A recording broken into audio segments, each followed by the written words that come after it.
Tate, Yeah, please, that's Ms. fine. Weston, you can start. Yes, can start. All right, I'll start with you. How long have you been a university counselor? How have you worked in other areas of counseling? I have been here, it'll be 4 years in July. So I guess about 3.5 years, a little over 3 years. And I have worked at the Alcohol and Drug Abuse Council as a substance abuse counselor. And I've worked at the Women's Shelter of East Texas, as a crisis counselor there. And I worked at PD Switch Recovery Center.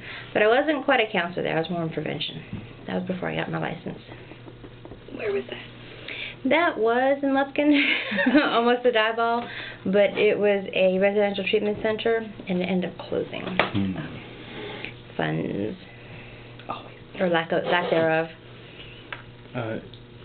How do the fields compare? There's always somebody in crisis. But, you know, a lot of them are just adjusting to life situations and being able to recognize what's going on, what you need, and how to get there, a goal to get there. Do you find one more rewarding than others? No, not at all. So it's great to see the aha moment, like I call it, the light bulb that goes off and they get it. That's awesome. It doesn't matter where that happens. What are the biggest rewards and most difficult challenges of your current position? My biggest rewards are going to be the aha moments that happen, or the students that come in that are in crisis, but you work with them and they get through the crisis, or they go on to graduate, you know that they're graduating, so they're achieving their life goals. Difficulty. There's never enough time. And there were 3 of us, now there's 5 of us, but there's just never enough time to see all the students that we need to see. There's currently 5 counselors. Yes. Is that about normal for college to have that many? Well, it depends on the size of the school. The JED Foundation, we did research a couple of years ago, and they say it should be 1 counselor per every 1,100 to 1,500 students, and I think we're close to that now, but we had 3 counselors for the 11,000 students that were here, so that was not adequate enough. Yeah.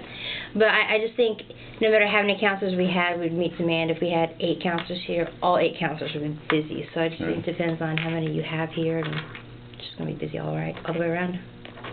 Okay. Nicole, are there any unusual exercises or rituals that you do to prepare or decompress from intense clients? Well, that you can reveal? That I can reveal. If it's at the end of the day, just going home and hanging out with my family, because it helps me forget what happened here. But if it's during the day, all 5 of us are really close, and so if we have to go behind a door and vent or cry or whatever it is that we need to do to decompress, then we do that. Okay. Lots of laughter. We're all really close. And in terms of preparing, I just want to make sure that I read over the file before they come in, so in case I forget what we talked about the last time they were in, I want to make sure that I'm talking about the same thing they are. If you could be in any other profession than counseling, what would it be and why? I have the aspiration, actually, to be a professor in communication. I want to get my doctorate in communication, because to me, communication is the key to everything. It's just the key to life. You have to have good communication. That's a lot of what we work on in counseling also. But to be able to teach that to college students, I think would be cool. What is something you wish you would have known before entering into the profession of counseling?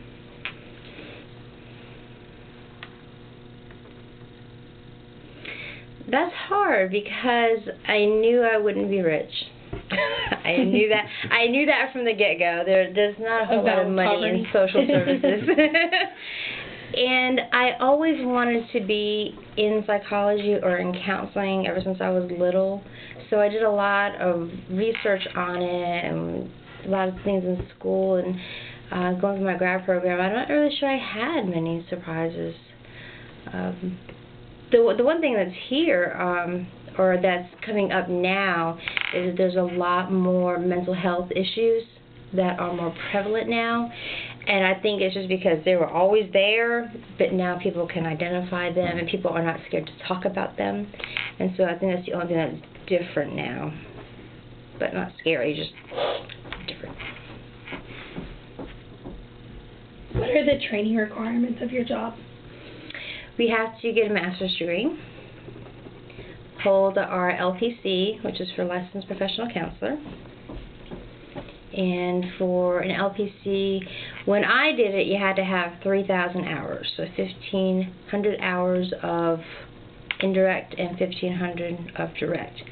Now I think it's 4,000, 2,000 direct and 2,000 indirect, so I think they've increased that under supervision. And in order to have the job that I have, we have to have our license, get our CEUs every year, so keep our license current. And 2 of us are actually national certified counselors. Wow. And that includes you? Yes. Yes.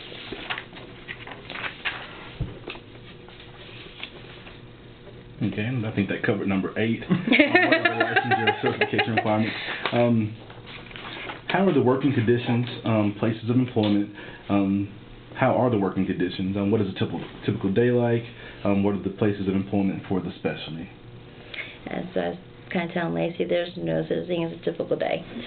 You never know when people walk through that door what they're coming in for. Because when students make an appointment, all they're giving is their first name, last initial, and phone number. So we don't know until they come in our office exactly what they're coming in for.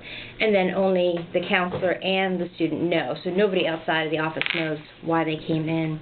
But we also have time that's called ET time for people that walk in an emergency basis. So we have that time set up. We have students that walk up in crisis all the time. We've got people that are brought up by UPD, people that are brought down by judicial. There's no typical day. But general issues, is there anything that's more prevalent than others? Lots of mental health. Adjustment issues. We have me personally, I'm not seeing a whole lot of students who are homesick anymore, but that's usually very prevalent in the fall. Students that are coming to school for the first time or leaving home for the first time. So adjusting to college life. If you guys need stats, I can get you stats. I can't think off the top of my head. What was the second part of that question? What are the places of employment for this specialty? Universities. Yeah, university setting. It could be any nonprofit organization as well. With mine, because my degree is in rehab counseling with an emphasis in substance abuse, I can use both. But with an LPC, you can work just about anywhere that would require a counselor. You can work in an EAP program, an employee assistance program for a company. So. Have you, this is one of the questions, but have you ever considered going and working at a high school, still working with students, but not college age? Well, the problem is in schools, and you talk about school counselors, they're doing more testing. They're not doing counseling. A lot of the counseling that they have for adjustment or personal issues or mental health issues are always referred out because the counselors there are doing more testing than they are counseling. What is if you don't mind us asking, what is an average income range for a college counselor? What should they expect if they're going into this field? Not a lot. The one good thing, though, especially about being on a college campus, you get a lot of benefits. A lot of perks for it. We get spring break. A lot of schools don't get spring break, but I have last week off too. I want to say in the mid to upper 30s is where it's gone right now. If you become a clinical director, it's going to be more than that. But I would say around the mid to upper 30 range. Your clientele are obviously students. Do you find any challenges with this group? Always. I enjoy working with students. It's difficult, though. sometimes to get them to see the big picture instead of what's right there in front of them. They see a lot of black and white, and there's not a whole lot of gray going on. So trying to get them to see the big picture, work through it, and it can be difficult. Do you have any problem running into students outside of the classroom? All the time. All the time. Doesn't matter where I go. I mean, It's a small town. it's a very small town, and so I'll see them at Walmart. I'll see them at Kroger. My husband works across the street, so I lunch over there. I'll pass numerous students in the student center constantly. Just walking on campus, I see them. And I try, it's one of those things where I'll see somebody, and it's like, I know you, but I can't guarantee you're a client. I could know you because you're a client. I could know you because through my husband, because you're in Big Jacks, because I had you in class for SFA 101. And so sometimes I have to quickly go through my file and go, okay, why do I know you? Right. Because if it's a client, I can't talk to them unless they talk to me first. I can't waive, I can't do anything unless they address me first. 1 second. Mhm.